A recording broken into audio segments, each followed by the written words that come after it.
The DC Universe and DC Studios needs their own Batman, says co-chairman of DC Studios. Now, is this true? Yeah. Can Robert Pattinson work?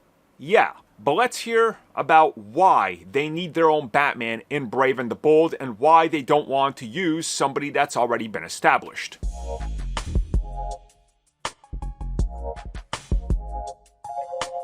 So just to be clear about this comes at us from Peter Safran, the co-head of DC Studios.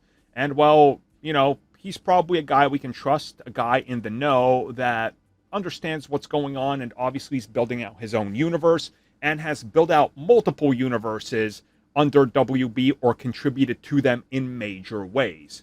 So when talking about what's going on and the future, he was talking about Matt Reeves' The Batman and how that falls into the Elseworld tales.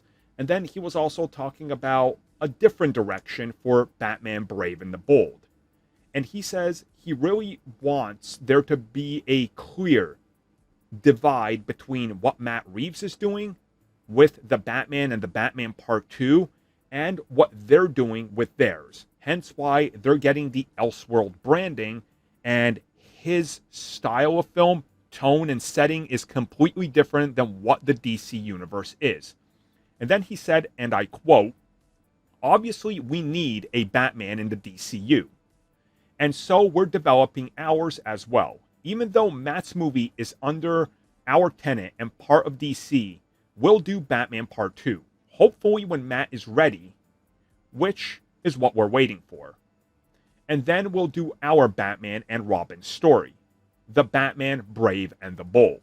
End quote. Okay, so for one, I respect what he's saying. They don't want the messaging to be confusing, and they're letting Matt Reeves do his thing, and then they're going to work on theirs. But the longer Matt takes, the longer we have to wait for Batman, the longer it becomes kind of ridiculous. And again, yeah, there's plenty of rumors, speculation, and even hints that we're going to get a Batman-Superman crossover before Brave and the Bold, which is like repeating the same mistakes that they did last time that condemned them, but maybe having a better writer and director will help this time. Who really knows?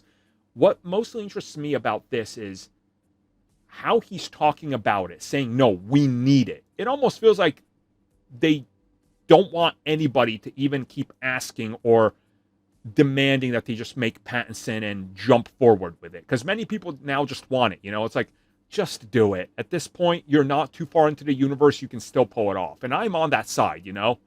I love Pattinson's Batman, and I want to see him interact with a bigger universe. But if that's not what they want, they don't have to force it in, and we shouldn't want them to force it in, because then that might hurt the end result of the DCU and the Batman franchise, and that would be tragic.